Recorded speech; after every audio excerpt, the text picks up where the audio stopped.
পঞ্চায়েত নির্বাচনের আগে কুলপিতে খুন হয় কংগ্রেস কর্মী আলফাজ হালদার। আর সেই ঘটনায় কুলপি থানা, ঢোলাহাট থানা সহ বিডিও অফিসে একাধিকবার অভিযুক্তদের নামে অভিযোগ জানা গেলেও এখনো ৮ জন অভিযুক্তরা অধরা। তারা এলাকায় ঘুরলেও পুলিশ তাদের গ্রেপ্তার করছে না বা আইনি পদক্ষেপ নিচ্ছে না। আর তা নিয়ে শুক্রবার দিন কংগ্রেস নেতা সৌম্য আইচ রায়ের নেতৃত্বে 7 জনের একটি প্রতিনিধি দল কাকদ্বীপে এসপির কাছে একটি ডেপুটেশন জমা দেন। মূলত সৌম্য আইচ রায়ের দাবি, নবান্নর মতোই এলাকায় দোষীরা ঘুরে বেড়ালেও পুলিশ তাদের গ্রেপ্তার করছে না। পাশাপাশি ঘটনার 10 মাস কেটে গেছে, এখনও মৃত আলফাজের পরিবারে ডেথ সার্টিফিকেট পাচ্ছে না।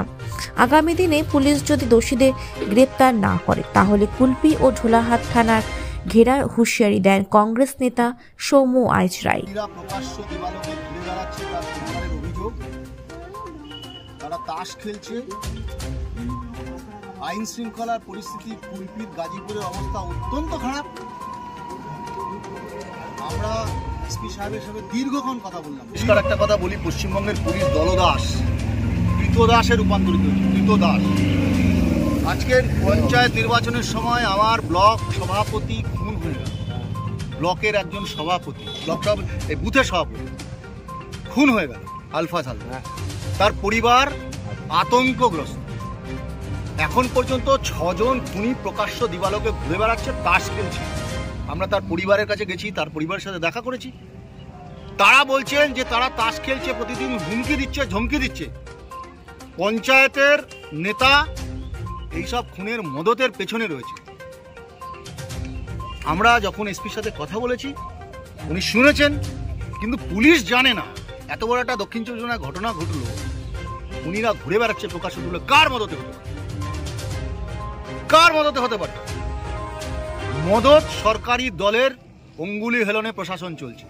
এই জিনিস আমরা জাতীয় কংগ্রেস বরদাস্ত করব না। আমাদের কর্মী, আমাদের ভাই, আমাদের রক্ত খুন হয়েছে পশ্চিমবঙ্গে। তার কবরের মাটি এখনো শুকোয়নি।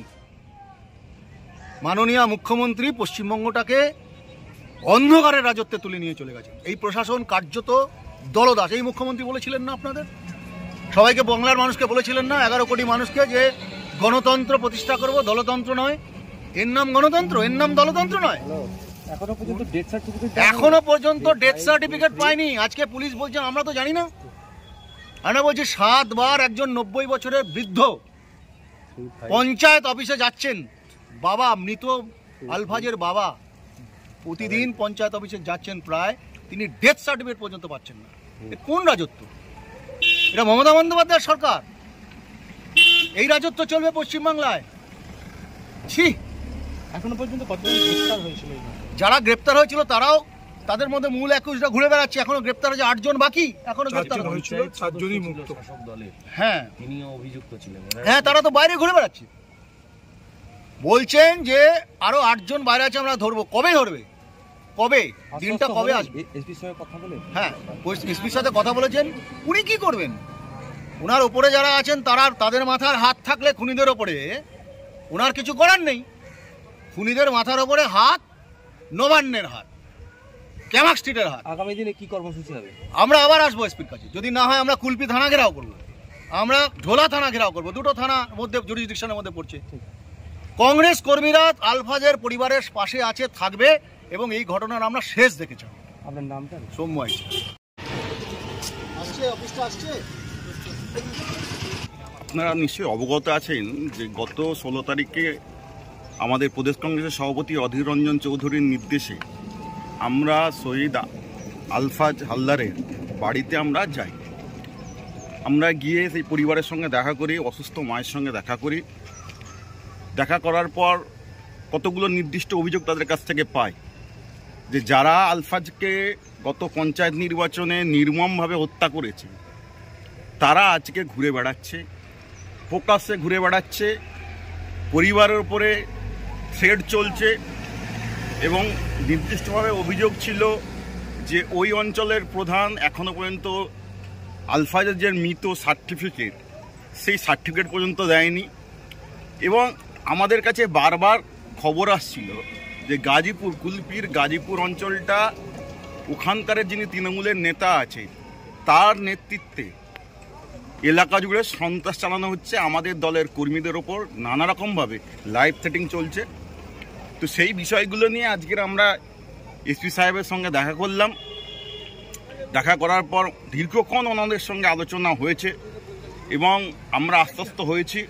উনি আমাদের বলেছেন যারা অপরাধী তারা ইতিমধ্যে 4 জন গ্রেপ্তার হয়েছে, তারা জামিনে মুক্ত হয়েছে। আবার 8 জন যে এখনো পর্যন্ত গ্রেপ্তার হতে বাকি, তাদের নামে ওয়ারেন্ট আছে, তারা গ্রেপ্তার হবে। এবং আমরা অত্যন্ত ওনার কাছে কৃতজ্ঞ যে ওনাকে এই কথাটা বলার সঙ্গে সঙ্গে যে সার্টিফিকেট পায়নি, উনি সঙ্গে সঙ্গে স্থানীয় যে নেতৃত্ব প্রশাসন আছে তাদের ফোন করে উনি যাতে দ্রুত সার্টিফিকেট দেওয়া যায় তার ব্যবস্থা করেছেন।